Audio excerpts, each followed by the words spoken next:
I appreciate all of you being here. It means a lot to us, and it also hopefully provides an opportunity for you to learn something new about what we're doing in the district.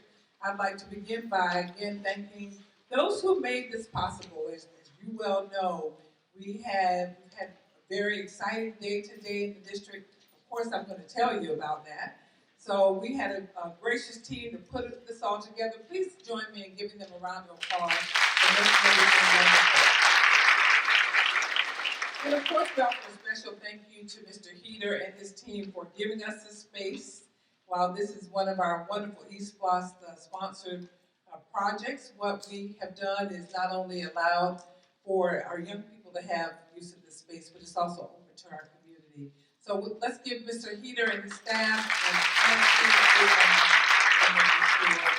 that we are able to use the space. I also want to take a moment and introduce my friend, Mayor Bethune. I'm not sure if he stood up, but certainly he is one of our most ardent supporters. He's Mayor's Garden City as well. So what normally happens with this presentation is it normally happens in January at a board meeting. And in my own way, I thought, not everyone watches the board meeting. Now, I watch the board meeting, and all my friends watch, but most of the people may not get an opportunity to do that. Plus, I think we started the year by inviting our friends and our staff in to hear the direction we were going, and I thought it appropriate that we have this session tonight in a way that allows more of the community to see exactly what we're doing. So what tonight we'll do is we will offer you an opportunity to, personally, I'd like to again thank our board members. If you don't know, here's how things work. The staff can come up with a whole lot of ideas. We can want to put it in action. But it is the board that has three major responsibilities. One, that's to hire the superintendent. Number two, to adopt all the policies for the school district. And number three, to adopt the budget. We couldn't do many of the things I will talk with you about tonight if it weren't for a board that understands what we need to do to make ourselves a premier school district. So join me, please, in thanking them again for their service.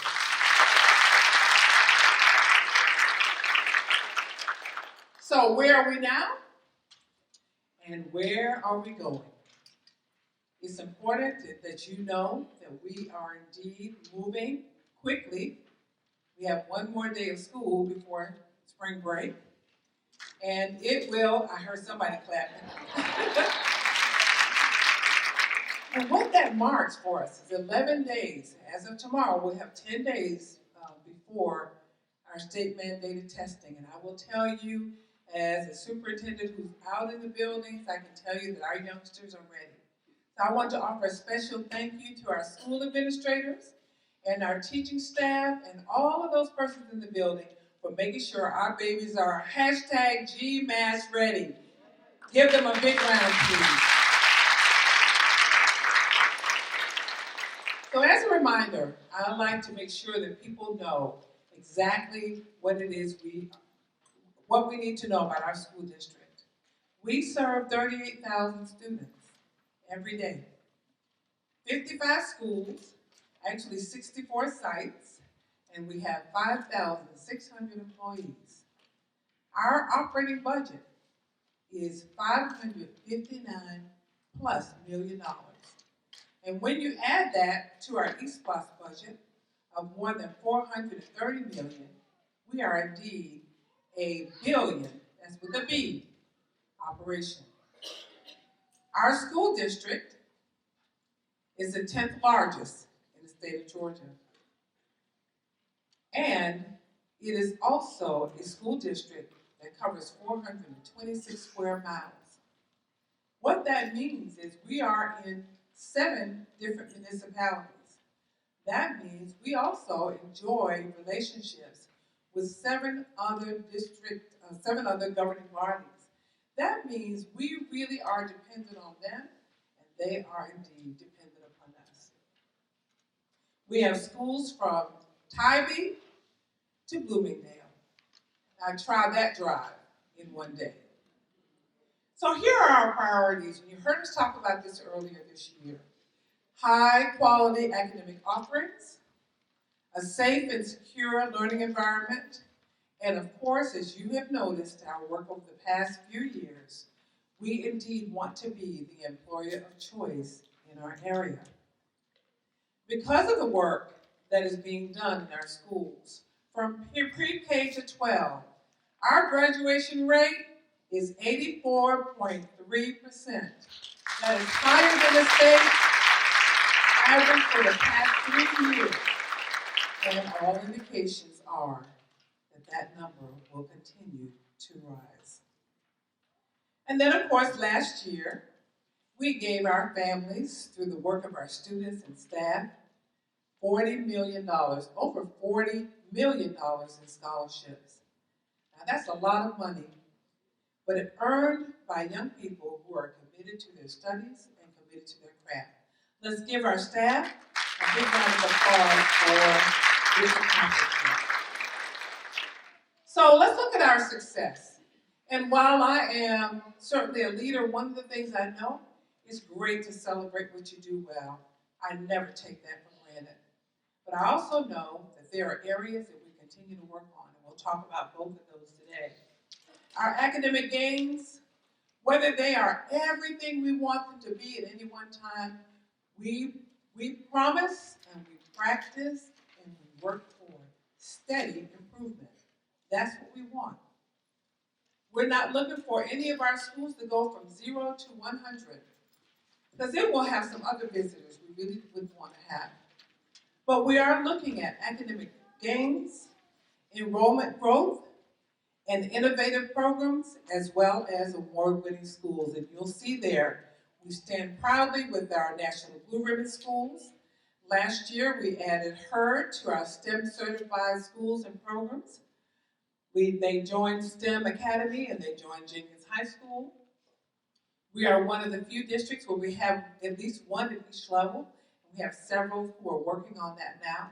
And then, of course, we also appreciate and enjoy our Georgia Lighthouse schools adding STEM Academy to that rank last week. Let's give them a round of applause. Now, one thing I want you to always be able to know, remember, graduation rate is the true marker of a district. And we have come a long way in that area. But we have 12 schools in the entire state, 12 high schools in the entire state that boast 100% graduation rate. 2 of the 12 are in Savannah, Georgia. 2 of those 12 in the big, great state of Georgia. 12 total, 2 in Savannah. You want to see how it's done? Come to the Southeast. Come to Savannah specifically. We want to have Mr. McGuire from Woodville Tompkins and also Mrs. Caroline Jordan-Jones from Savannah Early College stand to recognize the work that they and their staff do.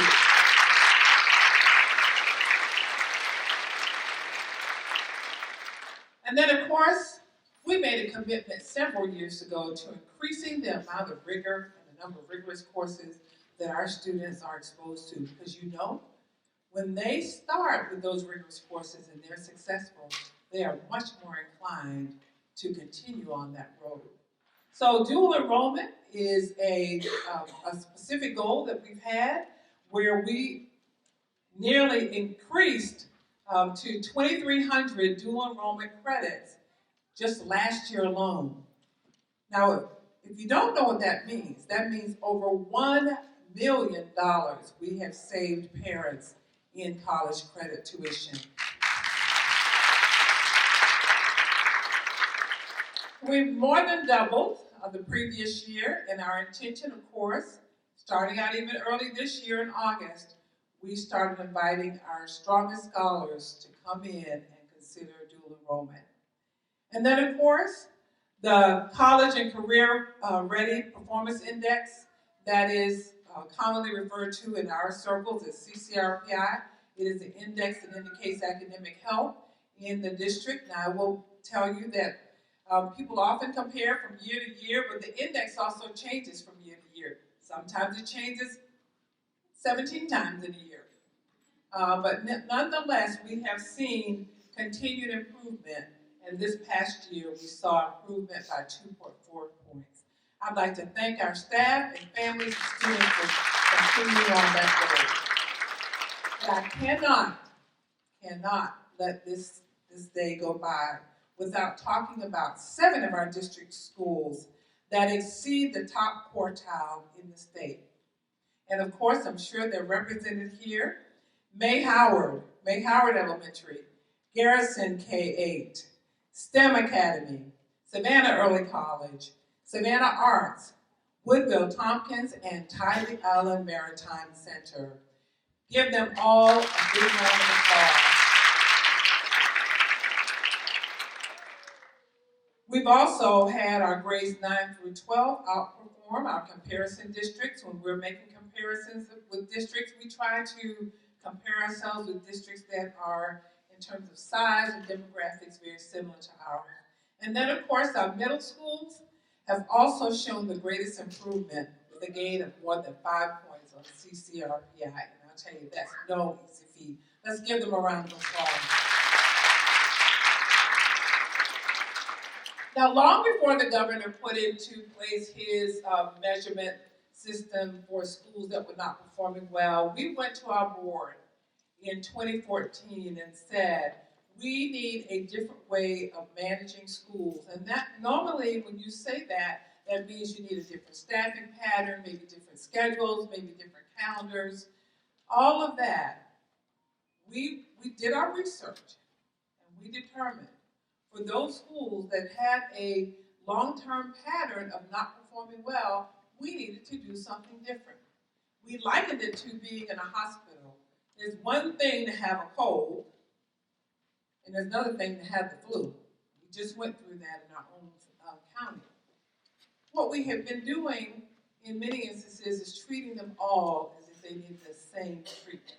What we decided was we would get smart, and we would put into place our own measurement system that allowed us, with the board's support, to put in a different approach or use a different approach.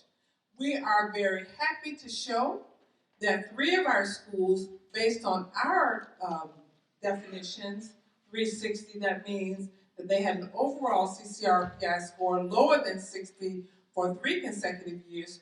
3 of those schools came out of that cycle. And we are happy to report Haven Elementary, Southwest Middle, and West Chatham Middle, all exceeded that status. We are very proud of the work that they do to get there. And then, of course, the state has its own measurement system. We have a focus list in the state, and I'll tell you, we have been excited as well to celebrate with those 3 schools, Butler Elementary, West Chatham Middle, and Thunderbolt Elementary. Give them a round of applause.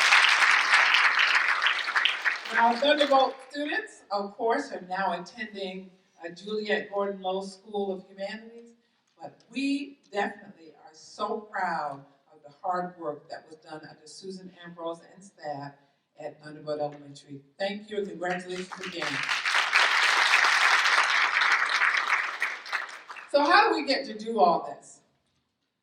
I want you to know that academic affairs team, along with the support of many in our community and many of our staff members, are dedicated to looking at what it is that in the research says will be helpful and impactful.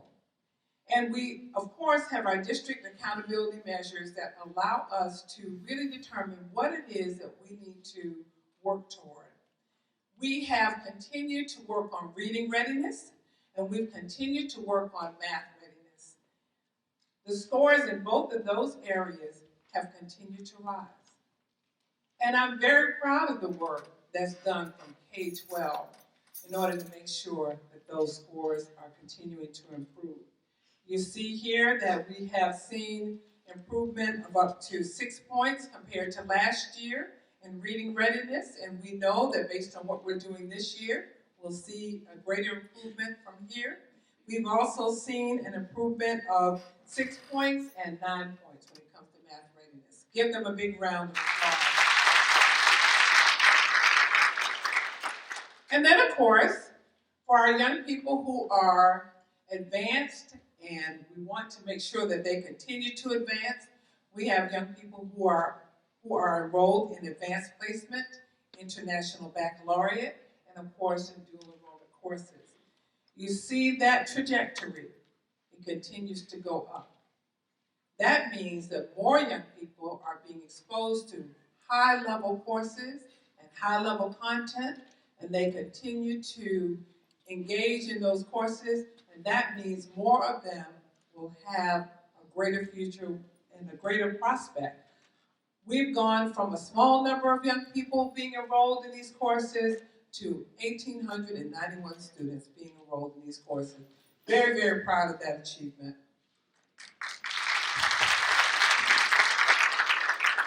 So we don't get to that without recognizing that high school graduation is a pre-K process.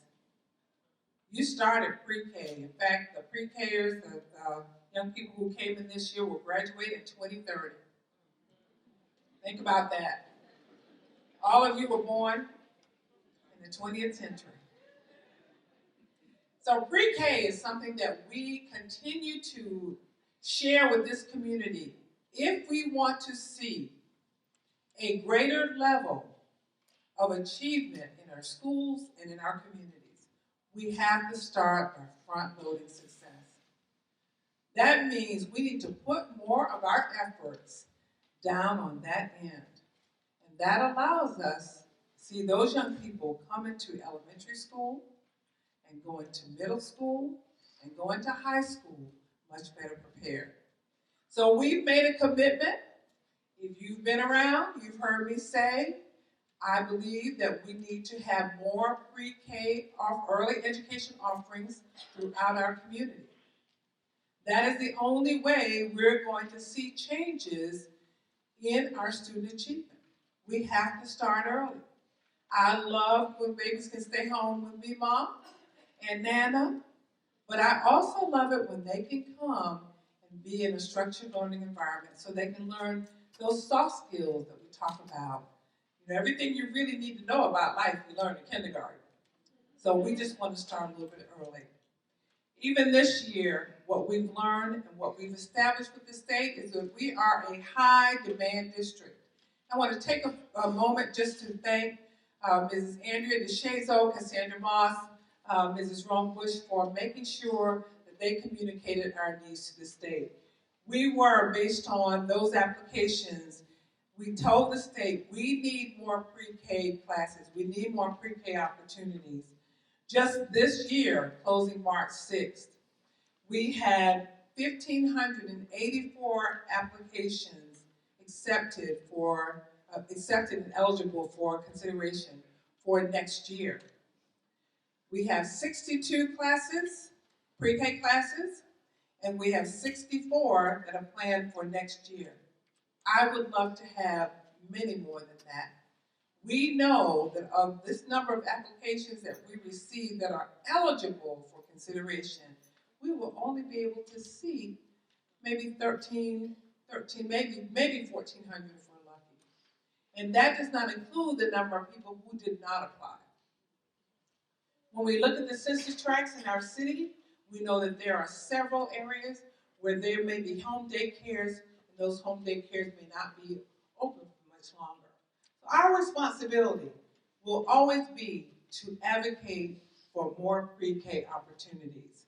We also started some time ago the pre-K early learning, early start, parent sessions, and summer school for our pre-Kers. And I'll tell you what, they come with their parents, they engage, and they get ready. And they are so excited to be in that environment. Our parents also are very, very engaged with them, and that is what's going to make the difference.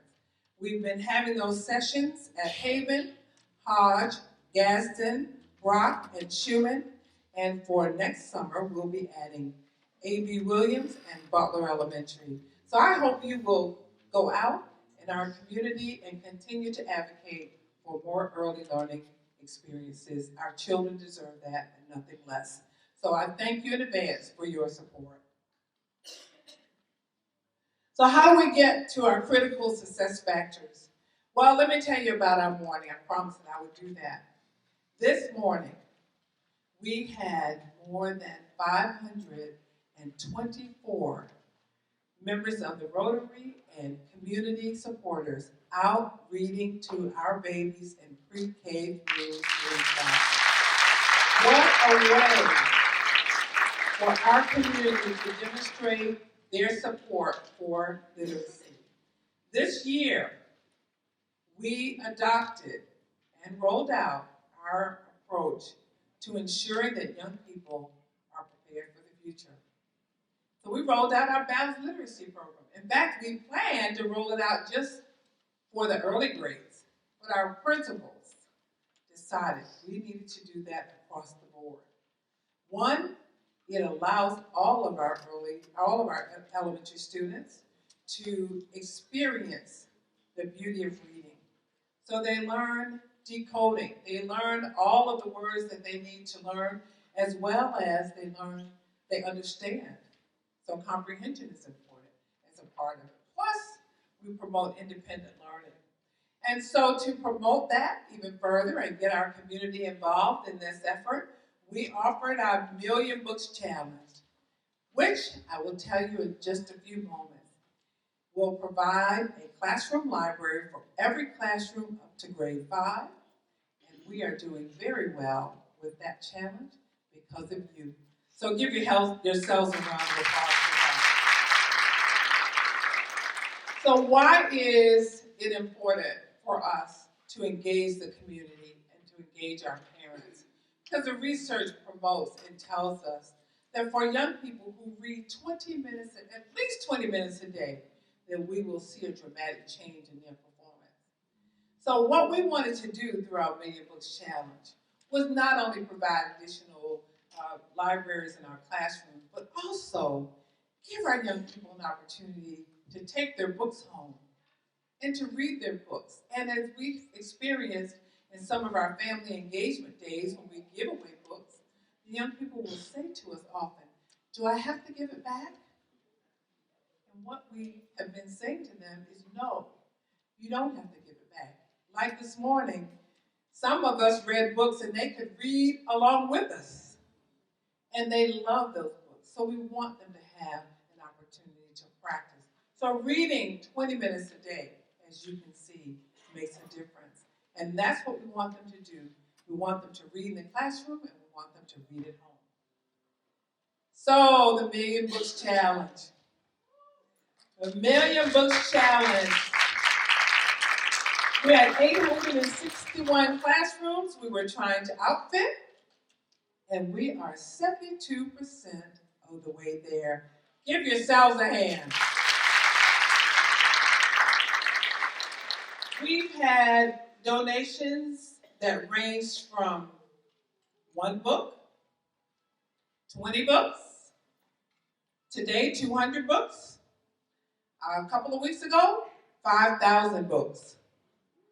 The community is really behind this effort because they recognize the power of reading. So give all of our colleagues and community members a big round of applause. And then, of course, I talked to you about our Rotary read-in this morning. It is absolutely wonderful, the number of community members who really want to support our literacy effort. The very special thing about this read-in was that we started out with a goal of maybe 250. That was our goal. We ended up with 526 guest readers in our schools today. Give them a big round of applause. We are excited about that. And then, of course, we want to remind you, safe and secure learning environment. That is really what we've been able to do. We've made some changes over the past 3 years. That if you're working in a school, you probably know what those changes are. But I'm going to take this opportunity today to tell you how proud we are of what we've been able to do over time. As you see, we work on prevention, we work on preparation, we work on responding, and we work on recovering. And we do that through the able leadership of Terry Enoch and his staff. I'd like Chief Enoch to please stand. And I know you may not be able to see him, but I'm sure you won't miss the uniform.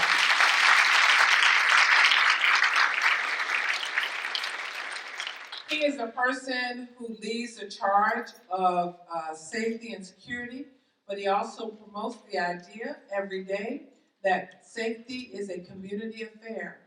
So in our schools, we are indeed practicing how we each have a role in safety.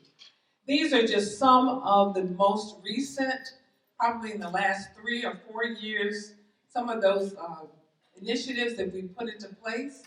Certainly, our police department is a state certified police department. As well, we have SROs at every middle and high school, as well as our K-8 schools. And a few years ago when he brought to us the idea of active shooter training, we really thought, oh, we don't have to be worried about that. But as we can see now, there is a need, and our schools and our staff are much more prepared than they were in the past. We've added additional drills, we have an SRO zoning plan, we have threat assessments, and I will tell you, the chief did say to me one day, he said, you keep telling me we're having these small events. And I don't think you know what small is. I said, well, we're going to have an expo, where we invite 15,000 of our closest friends. He said, and that's not small. But they have taught us the importance of having incident plans, incident response plans. We have walking routes to school, walking school bus, safe routes to school.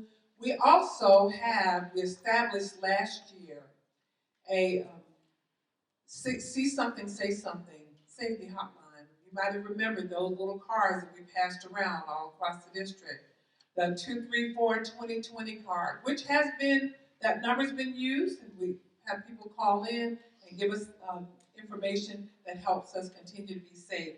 Our random administrative inspections are there, and of course, we enjoy multi-agency support. So give our chief and our staff, everyone, who's on the call. Here are just a few examples of our involvement. Our campus police, as well as many of our other staff, engage with AAA. When school starts out, we remind people about the importance of being safe. Certainly, the walking school bus. We also, of course, when we're involved in weather events like all the storms that like to come to visit, Matthew, Grayson, Irma, we are all there. And most recently, when we had our student walkout, we did that with the support of campus police and our area agencies. So I'd just like to take this moment to thank you and thank them for making safety a community affair. And then, of course, certainly on the front of a lot of people's minds this year has been the Advanced Ed Report. I am proud to say that we have taken that report, we've read it, we've taken it seriously and created a small committee that is charged with creating the plan for us to meet those identified improvement strategies. This work, of course, looks at board governance and effective operations, and our improvement priorities, which we're working on now and will certainly keep before you, must be completed by October the 31st, 2018. But here's the important point. All of our district high schools retain their current accreditation status pending that review in October of 2018. We take it seriously. Our high schools, our middle schools, our staff, our parents, our students work really hard to make sure that our high schools remain accredited. In fact, all of our schools are accredited. So we will be working together to ensure that our students remain the focus. We will stay focused on the work, and the next time they come to visit, we will be able to report positive findings. So thank you in advance for your help with us meeting that goal. So we've talked about our progress, our academic gains, well, we gave you a little sample of our academic gains, our enrollment growth, and our improved learning facilities. So let's talk about what the community thinks about Savannah Chatham County Public Schools. We have a very successful education special purpose local option sales tax program. In fact, you see here, us is doing what we love to do, and that is to celebrate the investment that the community makes in our community. In fact, I've asked that we just share with you just a little sample. E1, we built 7 new or replacement schools. And E2, we built 9 new or replacement schools. And on the board for E3 are 6 new or replacement schools. This is an indication of the community's belief in what we're doing. And I'd like to thank you as voters and colleagues and friends. Thank you for your support of the East Plus program. Give yourselves a hand. In fact, I want to note that in the November 2016 referendum, based on very hard work by staff and community, every precinct, hear me, every precinct in this county voted yes for East Plus. And that is something to be proud of. So let's talk about how we kicked off our year. We kicked off our year in some really fantastic, fantabulous, beautiful places, spaces for children to grow and to learn and for staff to do critical work. So Haven Elementary, that statuesque building on Dillon Street. We also opened May Howard Elementary. And then we also opened the School of Humanities at Julia Gordon Low. And then we kicked off 2018 by opening Andrea B. Williams Elementary School. Wonderful locations. Let's give them a round of applause. And then, of course, you do know that where you're sitting is the Yamacross Center for the Performing Arts, a wonderful venue that was also opened in the fall of this year. I'm going to ask Sheila and staff to introduce you to just a very quick video that speaks to our East Plus program.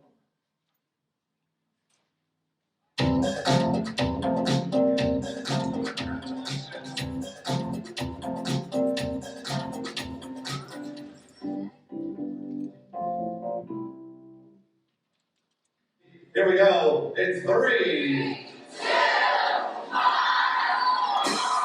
Congratulations, Mr. Harrison, School for the Performing Arts. The Yamacross Center for the Performing Arts is a grand reminder of just how powerful the East Lost Penny can be. Just one of the latest projects built with funds from the Education Special Local Option Sales Tax, or East Plus.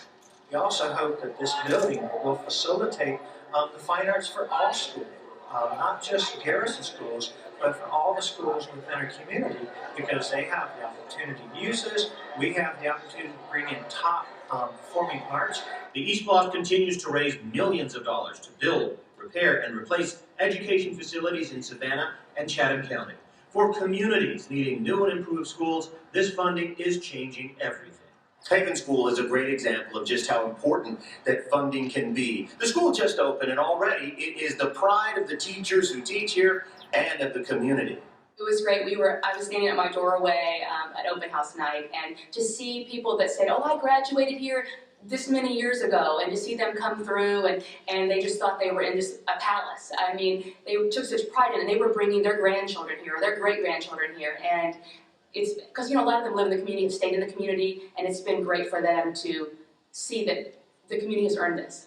Cindy Jeffries has been Teacher of the Year and is a career educator. She knows firsthand just how important it is to have a modern, state-of-the-art facility as you're teaching today's students. Obviously, we have things that work. You know, we come into the room, we can turn on our projector and we know that it's going to come on. We can come in our room, we know that our lights aren't going to be out probably. And I just think the sense of not having to worry about those little things makes our jobs easier as well. And East Lost Funds built a magnificent, updated Beach High School.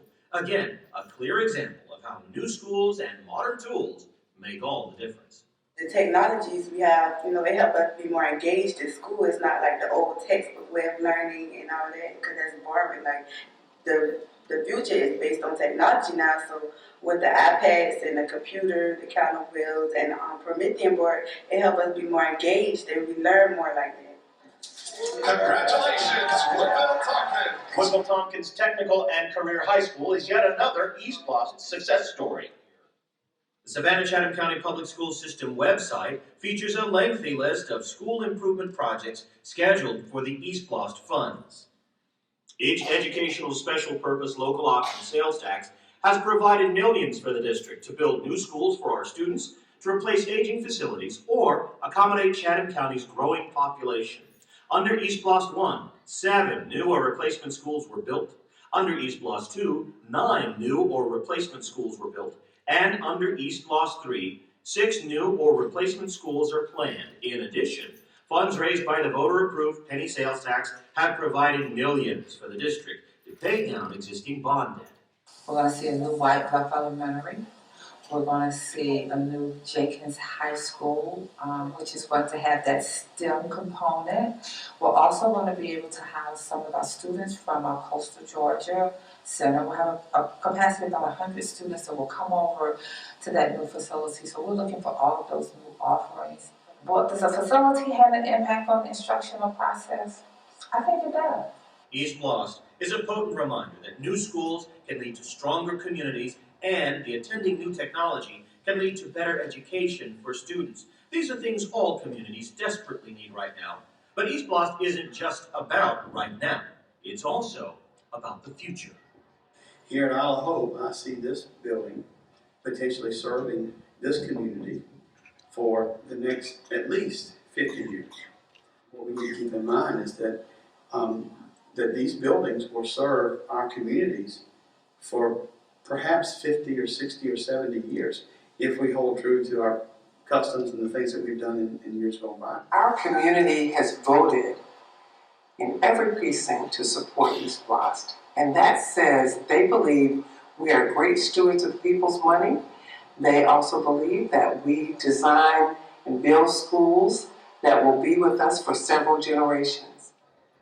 I'm Tracy Haynes for the Education Update. Yay for the power of the penny! Connected with the Education Update. So you see our YouTube, that is one of the YouTube videos. So if you've not visited YouTube for Savannah-Chatham County Public Schools in a while, we'll invite you to do so. Again, we would not be able to do any of this without strong partnerships. And, tonight is just an example of what we celebrate in our community. For me, it is really about being a native of this community, seeing everyone invest in the future of our community. So we enjoy great partnerships with business and industry. I'll tell you, we couldn't do some of what we did if we didn't have grants, and we'll talk about those in a minute. Volunteers, clearly a staple of our school programs. We've taken a special look this year at workforce development, because what we want to do is ensure that we are indeed preparing our young people for the future. Lots of focus on careers, and then of course wraparound services, great work in those areas.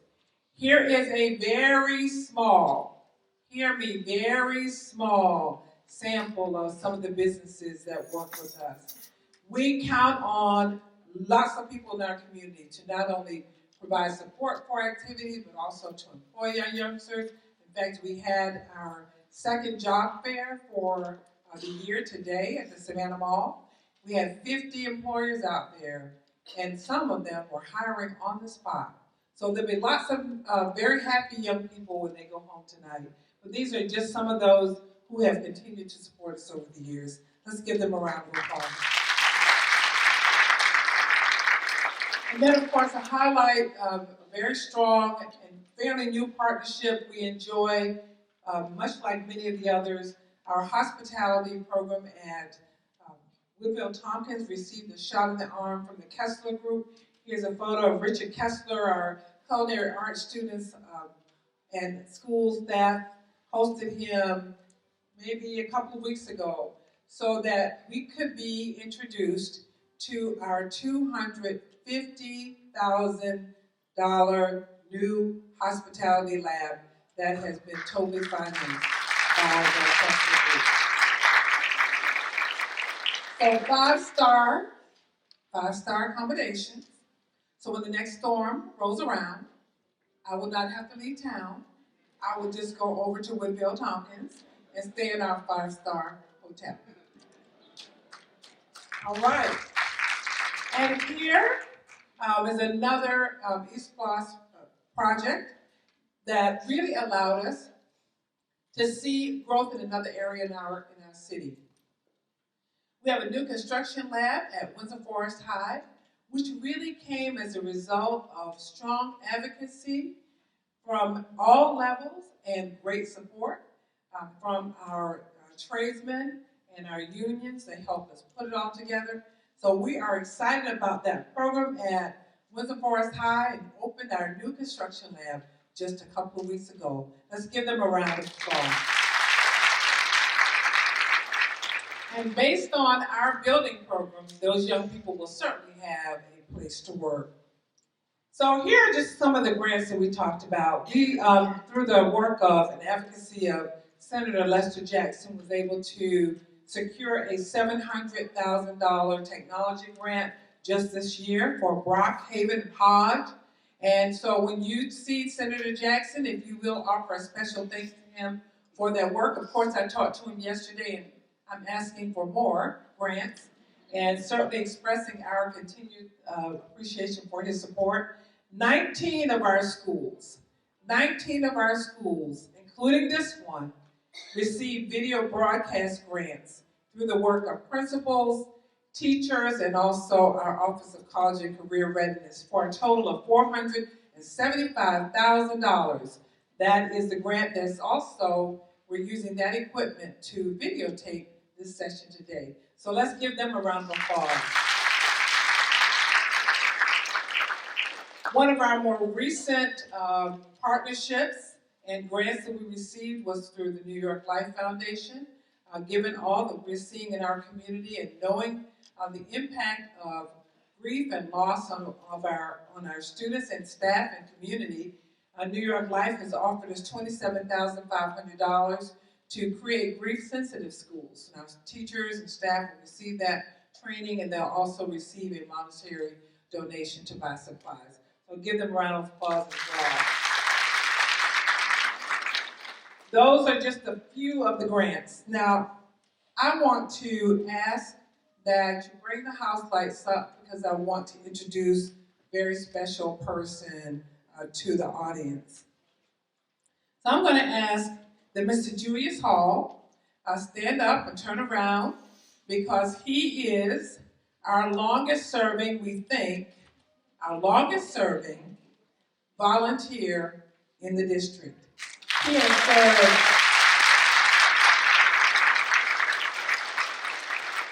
not 17 hours, not 17 days, not 17 months, but 17 years at Jasmine Elementary School. And with him today is Mrs. Edie, who is our volunteer coordinator at Jasmine Elementary.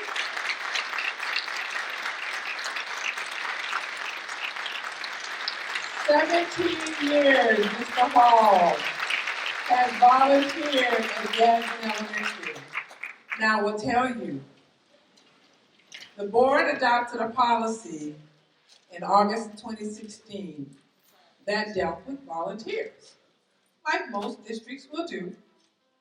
But we did not have an official program until July of 2017. Now, you know school starts really quickly. So we put something together quickly because here's what we wanted. We wanted to ensure that we knew how many people were actually volunteering in our buildings. I had been to Gadsden a lot of times. I thought Mr. Hall worked there. I thought he was an employee. So when we learned that he was a volunteer and he'd been volunteering there for 17 years, I said, this is all the more reason that we need to capture this important data.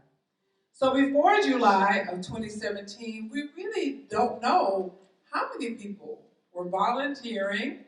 Now you may know based on your individual site, but we did not know how many people were volunteering total. And it's important in a time when you're looking to make decisions based on data to ensure that you are capturing that valuable information because it indicates someone's choice to give their time and invest in young people in the schools.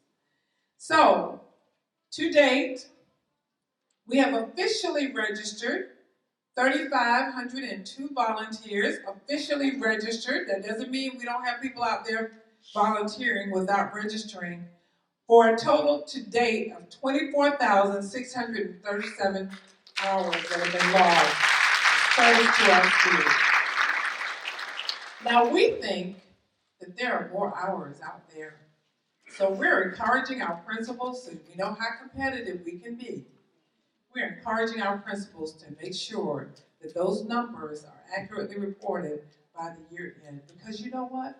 This community deserves to know how many people choose to invest in our children. How many people choose to come and answer the phone or to do lunch duty or to provide shuffling children along as they're leaving and getting on the bus. Our community deserves to know how many people actually make a choice to come out and support our schools. But today, 24,637 hours have been logged, and we're looking forward to more numbers before the end of the year. Let's give all of our volunteers a hand.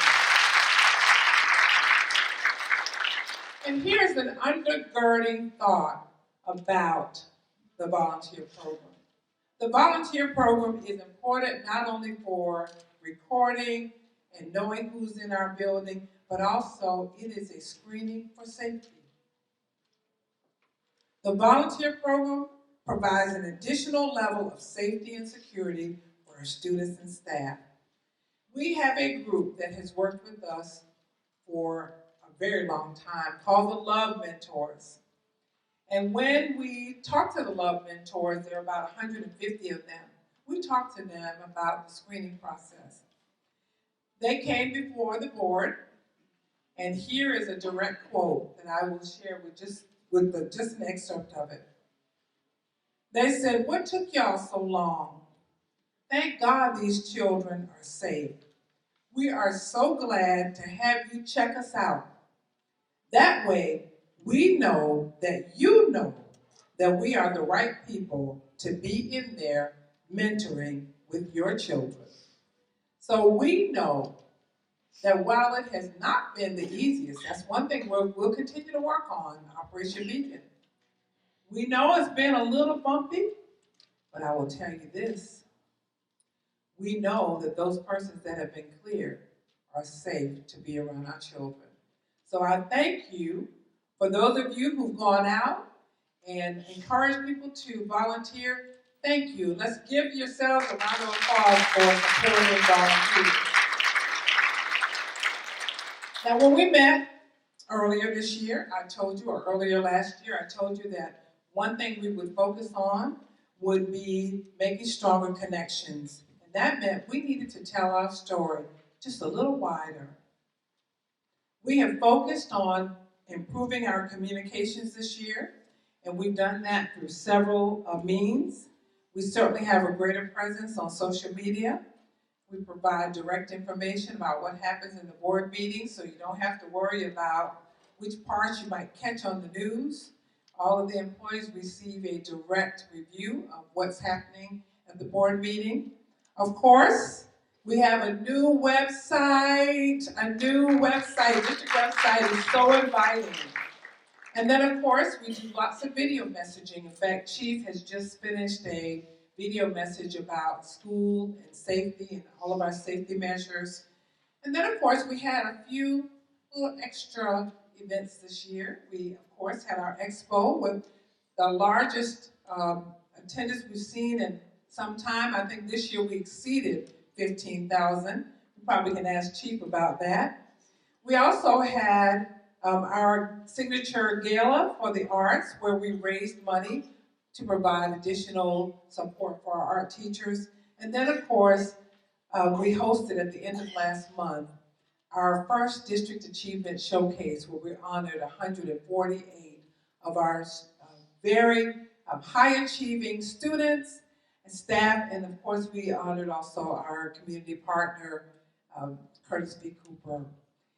But I will tell you, the hit is the Beacon, the newsletter that everybody works on and looks forward to. And I'm happy about it because we spend our time sharing all the good news that happens in the district. We are as big or bigger than the city of Hinesville. And there are wonderful things happening every day. So we shared here with you some quotes that we've received, but the one that I'm going to share with you that I thought was most impactful. I have been a Savannah Chatham County Public Schools employee for 28 years, 28 plus years, and I wanted you to know that I have never been thanked as much for what we do until your tenure. It really does mean a lot to your employees. And that comes through the messages that we send through the Beacon. We've spent a lot of time making sure that people are fully aware of what we're doing all the time. From the advanced ed notice, to the readers from today, to our job fair, we make sure that we keep that information out there. We went from a very few number of followers on Facebook to 4,184 as of today. And then we went to more than 2,400 Twitter followers. If you want to know what's happening in our schools and in our district, those are ways that you can find out. As well, today you saw one clip from YouTube. We invite you to go over and see more. You see examples there. And also our event images, all of the images are on SmugMug. So I want to say a special thank you to you for making sure that those images are there, because really, that's how people get to know what's happening in the school district. So thank you so much for making sure that that information gets out there. So we've made great gains. Are we where we want to be? In the words of my friends at West Chatham Elementary, not yet. There is power in yet. So we have a little ways to go, but we are moving forward. We remain focused on the road ahead, and whatever we must do to accomplish whatever we have to do to further strengthen our district. We have worked continuously on our compensation plan, and I'd like you to join me in thanking the board for supporting our efforts to become the employer of choice. They have recognized that it is important for us to retain and recruit the premier workforce, and we can't do that by putting our heads in the sand and think everybody loves Savannah and that's why they're going to move here. They may move here, but guess what? They're also looking to be appropriately compensated. Now this year, of course, our budget process remains open and transparent. We definitely are engaging in that process, and this year, I'll tell you, it's going to be challenging. We have new unfunded mandates that must be managed, up to and including fire fees. You keep up with the news, you know that. TRS, state health care benefits, all of those things must be managed locally. In addition, the board has issued a very strong directive that we look at how we continue to strengthen security. That will not happen without infusing additional dollars.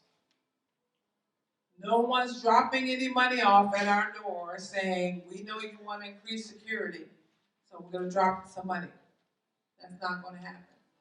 But we remain committed to ensuring that we continue to have a high quality workforce. So we remain committed to the compensation plan.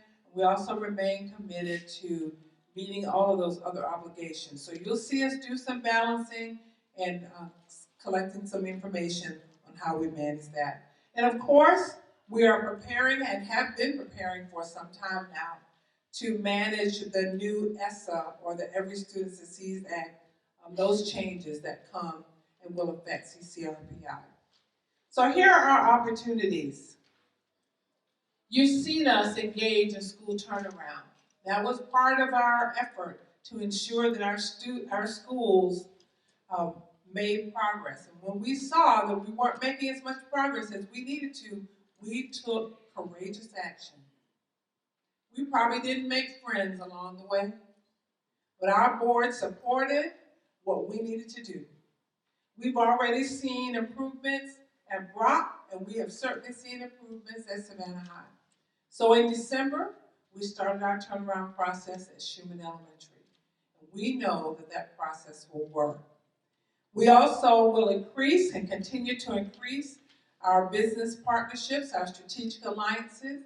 In fact, we're very happy to report that we've had stronger connections with the chamber, with other businesses in our community who understand our need to have greater information and more up-to-date information on workforce development. And then, of course, we are celebrating a new arrangement, a new partnership with Junior Achievement. We will open the first Junior Achievement Academy program south of Atlanta, or anywhere outside of Atlanta, in the fall of 20 at Savannah High School, and we're very excited about that. So give them a round of applause, please. We also have given special attention to ensuring that our young people are multilingual. That's something we've worked on for a while. So in addition to our dual immersion programs, our new dual immersion programs, which we're working on, and I see Valerie smiling about that, we also will have dual languages programs, elementary, middle, and high. So when a young person graduates, they will have studied at least one language outside of English their entire career.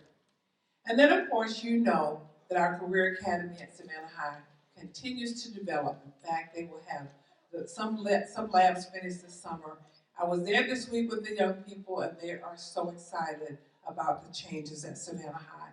And then, of course, I continue to point out that our school district will continue to work on the kinds of compensation plans and benefits for our employees. We're working right now feverishly to look at how we remain, and actually in some instances become, competitive. So here is the guiding question for us.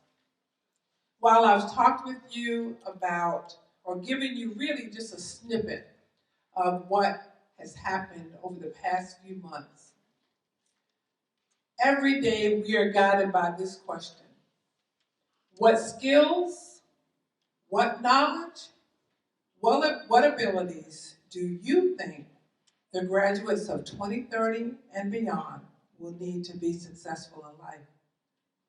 That's what we work on every day. In fact, every day we work to create opportunities daily for every student. That's what we do. It is not an easy task. We wouldn't be able to do it without you. We thank you for everything you do to support us. We welcome your feedback, and we say to you that we are committed. We remain focused on the work. That's our job, to remain focused on the work and ensure the future of all of those 38,000 babies we see every day. Thank you for your patience. Thank you for being here tonight. Thank you for just allowing us to share with you our progress report so far this year. Thank you. Stay connected with the Education Update on our website, sccpss.com, and on your favorite social media. Join us next time for Education Update.